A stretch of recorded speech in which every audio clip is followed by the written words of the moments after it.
Hey, real quick, before we really get into this, I just want to make one thing absolutely clear. I understand that this is actually part of the DC showcase thing, that this isn't actually going to be within the same continuity as Superman, Man of Tomorrow, or anything like that. It's just going to be its own weird little thing, just trying to do this own really unique thing. And, like, I get that. I understand that it's not going to affect whatever the fuck uh, Superman is going to be leading into or anything like that. It's just they just wanted to do this weird thing that I guess some people will think was actually kind of interesting. I will admit that. It's just I feel like a lot of my complaints won't be excused because this isn't going to be a part of the main new animated DC universe continuity. Yeah, I just wanted to make that absolutely clear. I know what DC is doing with this. It's just how it's being handled. That's what makes me confused, and that's what I don't really like about all this. Okay? Okay. I'm kind, friendly, your worst enemy, charming, fast, and potentially dangerous. Have you ever heard of such? I'm invisible and impossible to touch. Hey, it's Adam Mercy, your boy, Mad Hatter. So I don't know what. Okay, so I haven't been keeping up with the DC animated movies particularly well. I know of most of them. I've seen a handful. Not all of them. There's a bunch I missed. I didn't watch Justice League Dark Side War. I can't. It, like, from what I've seen of it and what I've heard of it, it seems like dark, edgy bullshit for the sake of being dark, edgy bullshit. But it's also like the last in this line of movies, so like okay, like honestly, a lot of the DC animated movies in the last few years, ever since War, felt like dark, edgy bullshit. I mean, there were good parts, there were like the DC movies haven't been good, but they've been okay. Some of the movies have been really good. Wonder Woman Bloodlines I thought was fantastic. Death of Superman and Return of Superman I thought they were really good.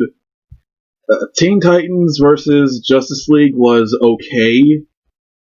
It wasn't great, but I thought it was fine.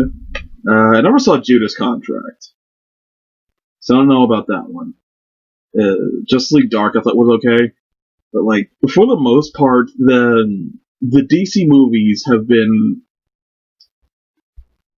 been mediocre to terrible, and like some of them were really fucking bad. I mean, really fucking bad.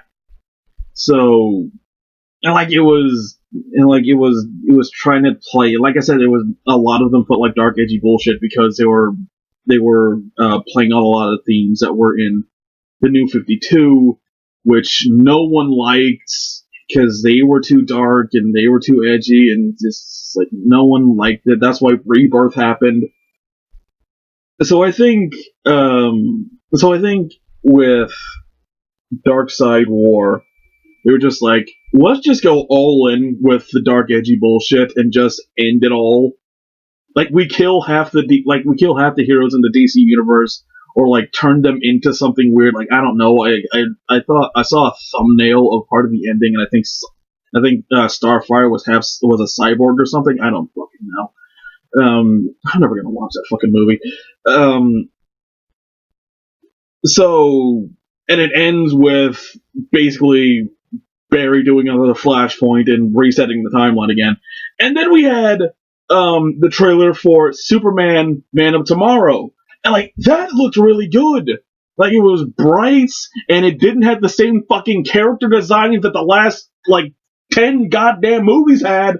Like look, I like the art design for Young Justice. I just like one of the good things about the DC movies before Flashpoint is that every movie had its own unique art style, and that was really cool. And like I like seeing the different art styles, and like sometimes the art style would actually try and mimic the style from the comic of the story it was adapting, Batman, Superman, Public Enemies tried to recreate.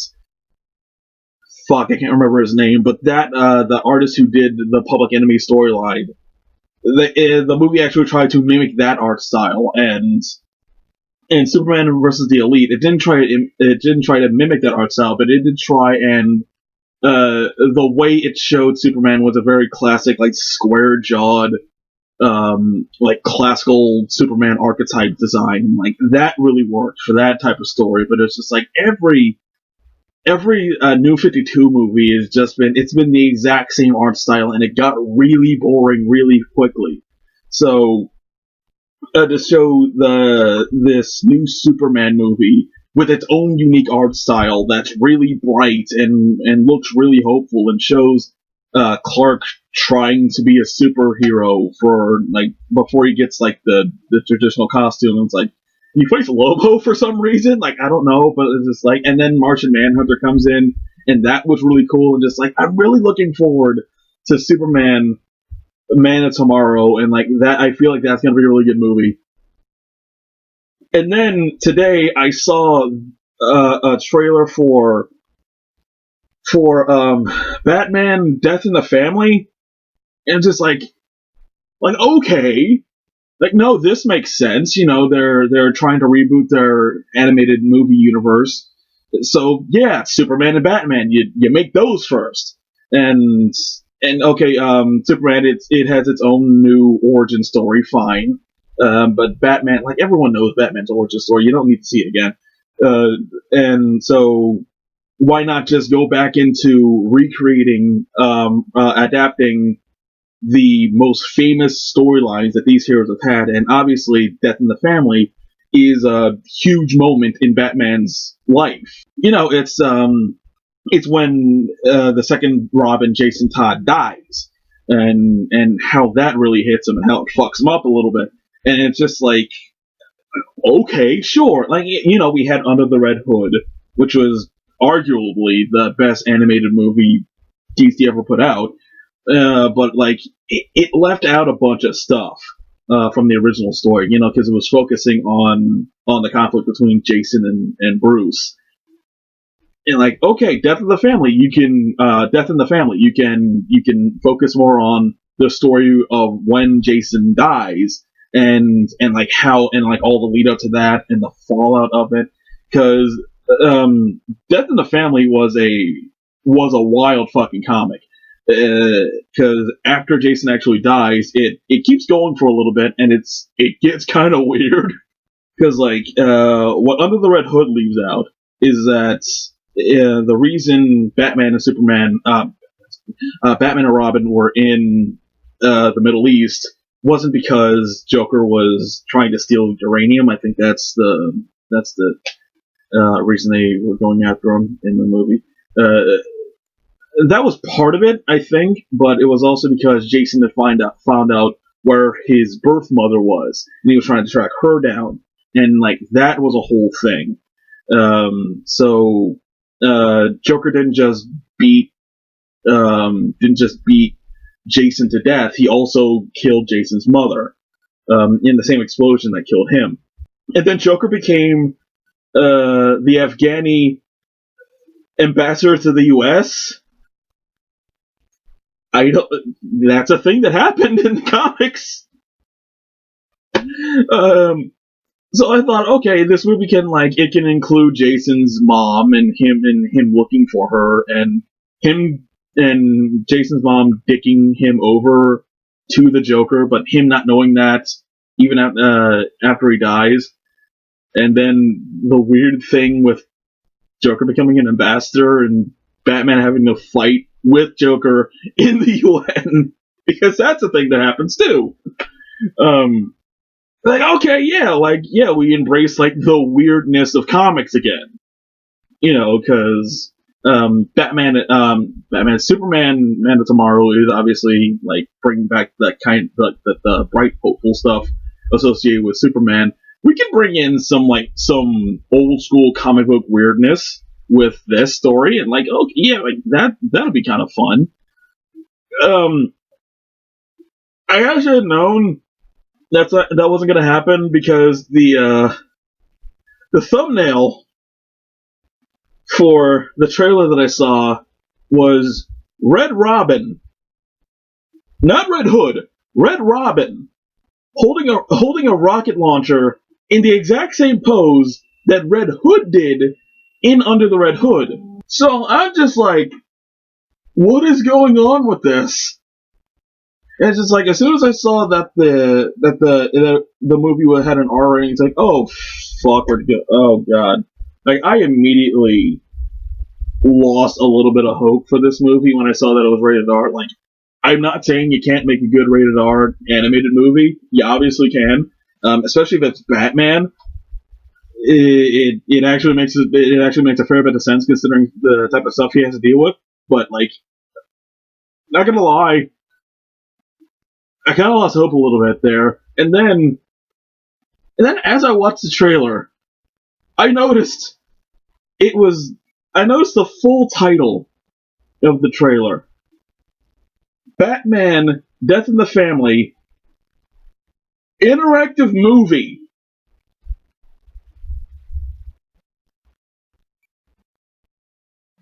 Interactive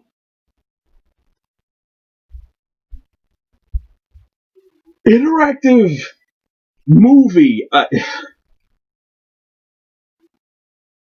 I get what they're doing. I do. I get what they're doing.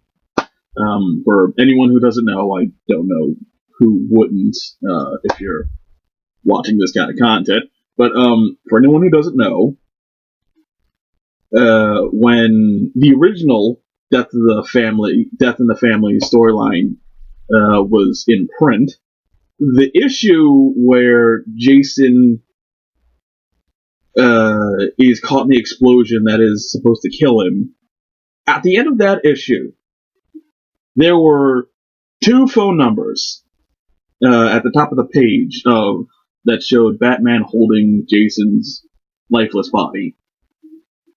If you called one number, Jason lived, and if you called the other one, Jason died. And it was tallied up how many people called which number, and they would make the next issue based on that. Supposedly, someone did some kind of thing, like some auto dialing thing, to make it so that the choice was overwhelmingly in the camp of letting Jason die. And sure, shady, but honestly, with everything that happened with Jason since then, I think it was ultimately a good move, because I actually really like Jason as the Red Hood. For the most part, what they kind of do with him is a little kinky, but like, overall, Jason as the Red Hood, I think, is a good move. I get what they're doing. I understand it. I know why they're trying to go with this gimmick. I still have questions. Like, obviously, I'm not questioning how they're gonna pull this off. It's not that hard. It's okay. So there are scenes in this movie that, even with the concession that the viewer gets to choose what happens at certain intervals in the movie, still defy explanation. Like I mentioned, Red Robin holding the rocket launcher in the thumbnail, and it's just like, this is just retelling Under the Red Hood, but with different scenes. Like, it's like the trailer showed scenes verbatim from Under the Red Hood. Like, the scene where Joker beats Jason to death and then leaves him is exactly how it was in Under the Red Hood. There's a fight scene between Batman, Nightwing, and Red Hood that was exactly from Under the Red Hood. There was a scene with those 5 random supervillains in power armor that was in Under the Red Hood. There were just scenes just straight up lifted from Under the Red Hood. But there's also scenes from Under the Red Hood that are altered in some way. Like the thing with Red Robin that's just the scene where Jason shoots the rocket at Black Mask. Except instead of being dressed as the Red Hood, he's dressed as Red Robin. So why is like apparently I don't know what happened because is Tim like okay. I gotta go back to what I originally thought this movie was gonna be for a minute because like a big thing I actually had an issue with Under the Red Hood was they don't mention Tim Drake at all. Dick is there helping Batman out, but Tim is just nowhere. He's not mentioned. I actually thought it would have been interesting if after they actually tell the whole Death in the Family storyline, after the fight at the UN, it has like a little teaser at the end that shows Tim Drake watching this whole thing and like teasing him. Tim is gonna be the Robin in this new universe instead of Dick or Damian. Like, okay, cool. Apparently, like, okay, if you choose for Jason to live through everything, does Tim just not become part of this? I know a lot of people who really liked him. I really liked him. I'm just like, maybe I don't know, but it's also like, where did the Red Robin costume come from? Did Jason make it? Why did Jason make it?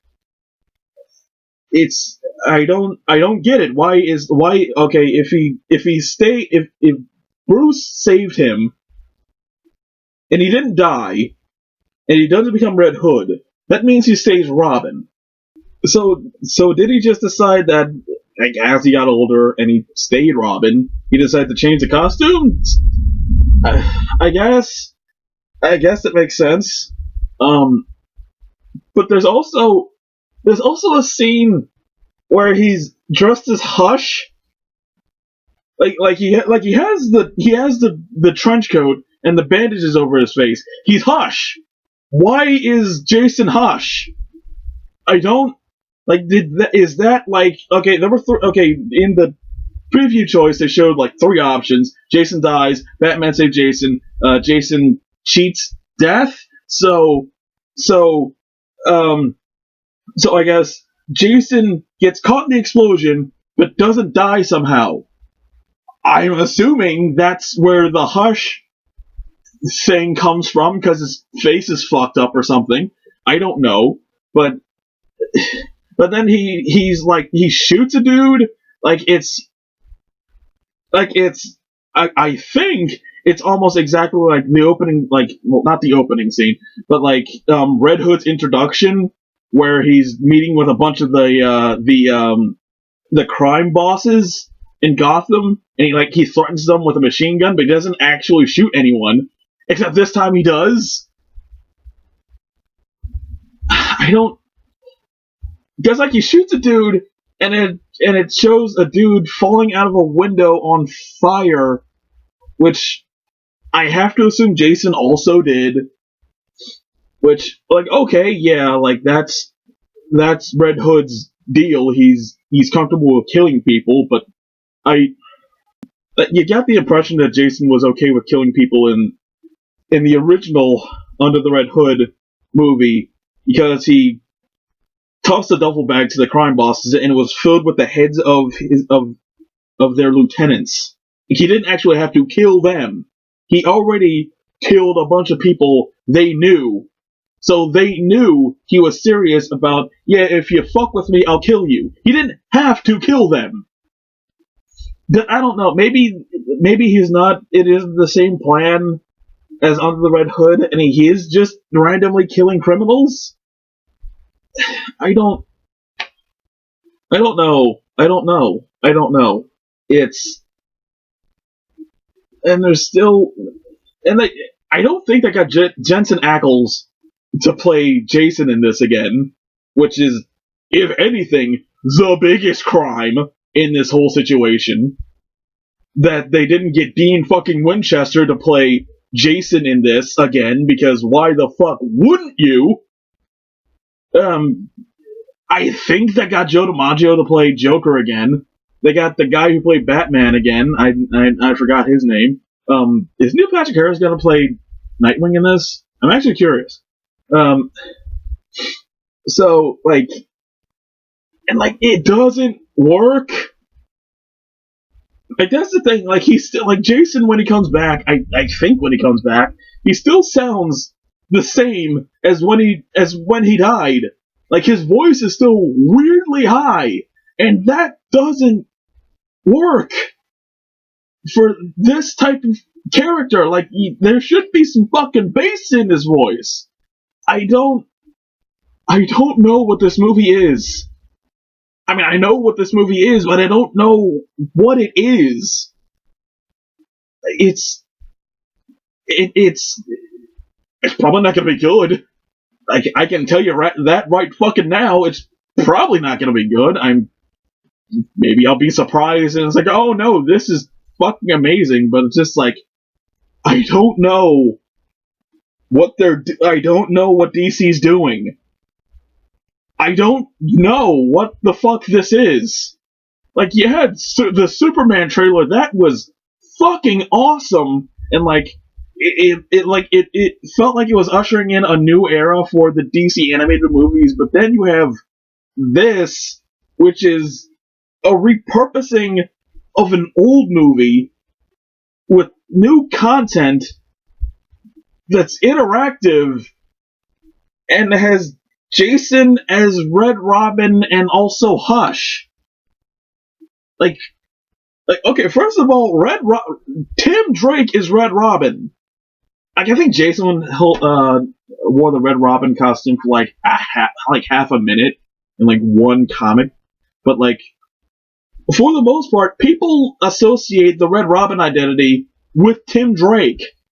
So what is this? What the fuck is happening? And also, Jason is fighting Two-Face for some reason, and he could choose to kill him or not kill him.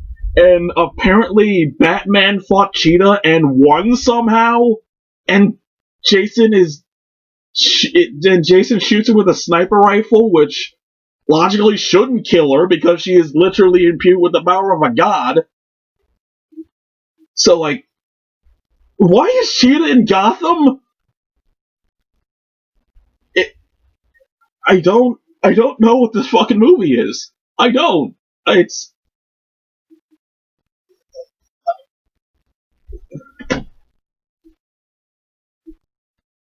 think I need help here. Like, if any of you have any information on what the fuck this is, please tell me. Because I'm at a complete loss. I don't know what the fuck DC is doing with this. This seems really dumb, but kind of cool, but mostly dumb. And it's the same try-hardy bullshit that they just ended with Darkseid War. It's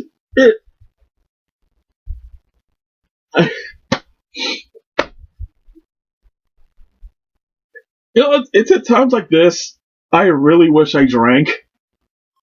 It's like I could just down a 6-pack right now and just try and forget all this. Alright, I'm No Mercy, the Mad Hatter. I'll see you guys later.